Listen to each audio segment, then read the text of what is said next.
Poemário. Divulgação de poetas açorianos.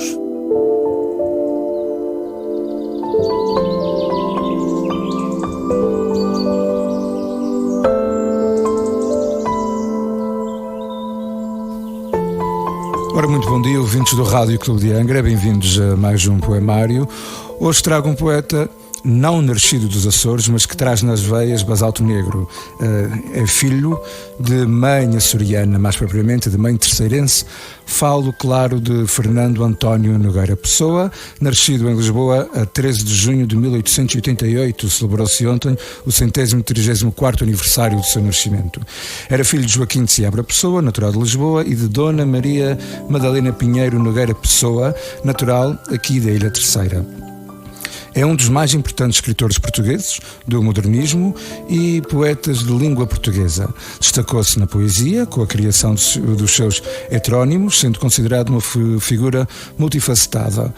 São 7 os mais conhecidos, mas Fernando Pessoa criou para mais de 100 heterónimos. Trabalhou como crítico literário, crítico político, editor, jornalista, publicitário, empresário e astrólogo. Aliás, vale destacar que Fernando Pessoa explorou o campo da astrologia, sendo um exímio astrólogo e apreciador do ocultismo. Com apenas 5 anos, Fernando Pessoa ficou órfão de pai, que, acometido pela tuberculose, deixou a família em estado de pobreza. Nessa fase, a família decide leiloar as mobílias e passam a viver numa casa mais simples. No mesmo ano, nasce seu irmão Jorge, que veio a falecer com menos de 1 ano. Em 1894, com apenas 6 anos, Fernando Pessoa cria o seu primeiro heterónimo, denominado Chevalier de Pá. É nesse período que também escreve o seu primeiro poema intitulado A Minha Querida Mamã. Ó terras de Portugal, ó terras onde eu nasci, por muito que eu gosto delas, ainda gosto mais de ti. Dessa forma, fica claro que desde pequeno Fernando possuía uma inclinação para as letras, línguas e literatura. Em 1895, sua mãe casa-se novamente com o comandante João Miguel Rosa, que fora nomeado cônsul de Portugal em Durban, na África do Sul. Assim, a família passa a viver em África. Esse fato refletiu substancialmente na sua formação, isto porque na África recebeu uma educação inglesa, primeiramente num colégio de freiras da West Street e depois na Durban High School. Outras perdas familiares vieram a refletir no estilo de Pessoa. Destacam-se a morte das suas irmãs Madalena e Henriqueta, que faleceu em 1901, com apenas 3 anos, e Maria Clara, com apenas 2 anos, em 1904. Em 1902, já com 14 anos, a família retorna a Portugal e passam aqui por Angra do Heroísmo, onde terá escrito o seu primeiro dito poema em português, Quando Ela Passa, que, segundo alguns, estará relacionado com a morte da sua irmã, a irmã Madalena Henriqueta, no ano anterior, em Durban, vítima de meningite. Foi também aqui em Angra do Heroísmo que criou, com o primo Mário Nogueira de Freitas, um jornal satírico manuscrito chamado A Palavra, em que assina no último e 3º número como Dr. Pancrácio. A viagem de Fernando Pessoa a Angra do Heroísmo fica marcada também pelos laços que ele criou com a sua tia Ana Luísa, a quem chamava tia Anica, e com o primo Mário Nogueira de Freitas, com quem manteve uma relação de amizade por toda a vida. As férias em Portugal foram também decisivas para que Pessoa tivesse retomado o contato com a língua portuguesa, já que fez a escola primária e a primeira parte do ensino secundário toda em inglês. Deixando a família em Durban, regressa definitivamente à capital portuguesa sozinho em 1905. Passa a viver com a avó Dionísia e 2 tias.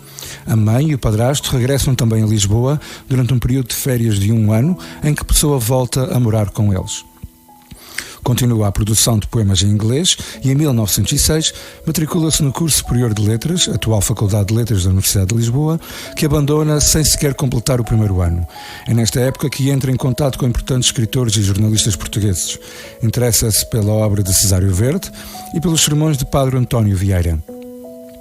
Em agosto de 1907, faleceu a sua avó Dionísia, deixando-lhe uma pequena herança, com a qual monta uma pequena tipografia na Rua da Conceição da Glória, sobre o nome de Empresa Ibis, tipográfica e editora Oficinas a Vapor, que rapidamente também foi à falência. A partir de 1908, aluga o seu primeiro quarto no Largo do Carmo e dedica-se à tradução de correspondência comercial, uma ocupação a que poderíamos dar o nome atualmente de correspondente estrangeiro. Nesta atividade trabalha a vida toda, tendo uma modesta vida pública. Neste período, inicia a colaboração com o publicista José Boavida Portugal, com artigos de crítica literária e dramática. Inicia a sua atividade de ensaísta e crítico literário com o artigo A Nova Poesia Portuguesa Socialmente Considerada, a que seguiram Reincidindo, e A Nova Poesia Portuguesa no seu aspecto psicológico, publicados em 1912 pela revista A Águia, órgão da Renascença Portuguesa. Frequenta a tertúlia literária que se formou em torno do seu tio adotivo, o poeta general aposentado Henrique Rosa, no Café A Brasileira, no Largo de Chiado, em Lisboa. Mais tarde, já nos anos 20, o seu café preferido seria o Martinho da Arcada, na Praça do Comércio, onde escrevia e se encontrava com amigos e escritores. Em 1915 participou na revista literária Orfeu, a qual lançou um movimento modernista em Portugal, causando algum escândalo e muita controvérsia. Essa revista publicou apenas 2 números, nos quais Pessoa publicou em seu nome, bem como com o heterónimo Álvaro de Campos. No segundo número da Orfeu, Pessoa assume a direção da revista juntamente com Mário de Sá Carneiro. Em 1921, funda a editora O Lícipo, onde publica poemas em inglês. Em outubro de 1924, juntamente com o artista plástico Rui Vaz, Fernando Pessoa lança a revista Athena, na qual fixou o drama em gente dos seus heterónimos, publicando poesias de Ricardo Reis, Álvaro de Campos e Alberto Queiro, bem como o ortónimo Fernando Pessoa. No número 3 da revista Sudoeste, Cadernos de Almada Negreiros, de novembro de 1935, mês da sua morte, encontra-se um breve artigo da sua autoria intitulado Nós, os de Orfeu, e o poema Conselho. Fernando Pessoa faleceu em sua cidade natal, dia 30 de novembro de 1935, vítima de cirrose hepática com 47 anos. No leito da sua morte, sua última frase foi escrita em inglês, com a data de 29 de novembro de 1935. I know not what tomorrow will bring. Não sei o que amanhã trará. Neste caso, trouxe o seu último dia de vida e o seu primeiro dia da sua morte. Pode-se dizer que a vida do poeta foi dedicada a criar e que, de tanto criar, criou outras vidas através dos seus heterónimos, o que foi a sua principal característica e motivo de interesse pela sua pessoa, aparentemente muito pacata. Alguns críticos questionam se Pessoa realmente teria transparecido o seu verdadeiro eu, ou se tudo não teria passado de um produto, entre tantos, da sua vasta criação. Ao tratar de temas subjetivos a usar a heteronomia, tornou-se enigmático ao extremo. Este facto é o que move grande parte das buscas para estudar a sua obra. O poeta e crítico brasileiro Frederico Barbosa declara que Fernando Pessoa foi o enigma em pessoa. Escreveu sempre, desde o primeiro poema aos 7 anos de idade até ao leito da sua morte. Importava-se com a intelectualidade do homem e pode-se dizer que a sua vida foi uma constante divulgação da língua portuguesa. Por hoje é tudo, já sabe, pode seguir o poemário aqui nas antenas do Rádio Clube de Angra, também através do site www.rcangra.pt. Pode seguir através do Facebook do Poemário, facebook.com/poemário-rca, e através também do Instagram, poemário_acores. Pode também acompanhar tudo através do Facebook do Rádio Clube de Angra, onde será partilhado tudo o que se disponibiliza aqui, tudo o que se faz aqui nas antenas do Rádio Clube de Angra. Tem também o YouTube do Poemário, do Rádio Clube de Angra. Pode também ouvir através do YouTube, basta também subscrever e ficar a par de tudo o que se passa. Não esquecendo que o Poemário passa também nas madrugadas de quinta para sexta-feira, às 4 da manhã. Então, trouxe hoje o poema de Fernando Pessoa, o primeiro poema que dizem que foi escrito cá, aqui em Angra do Heroísmo, que se titula Quando Ela Passa.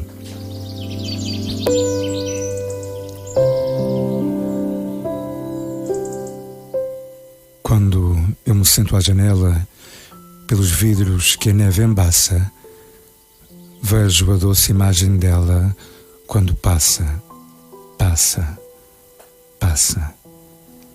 Nesta escuridão tristonha de uma travessa sombria, quando aparece risonha, brilha mais que a luz do dia. Quando está a noite ceifada e contemplo imagem sua, que rompe a treva fechada como um reflexo da lua. Penso ver em seu semblante, confunda a melancolia, que o lábio embriagante não conheceu a alegria. E vejo curvado à dor todo o seu primeiro encanto, comunica-me o pallor, as faces, aos olhos pranto. Todos os dias passava por aquela estreita rua e o pallor que me aterrava cada vez mais se acentua. Um dia já não passou, o outro também já não. A sua ausência cavou ferida no meu coração. Na manhã do outro dia, com o olhar amortecido, fúnebre cortejo via e o coração dolorido. Lançou-me em pesar profundo, lançou-me a mágoa seu véu, menos um ser neste mundo e mais um anjo no céu. Depois, o carro fúnebre, este carro de amargura, entrou lá no cemitério, eis ali a sepultura. Epitáfio. Cristãos, aqui jaz no pó da sepultura uma jovem filha da melancolia. O seu viver foi repleto de amargura, seu rir foi pranto, dor, sua alegria. Quando eu me sento à janela, pelos vidros que a neve embaça, julgo ver a imagem dela, que já não passa, não passa.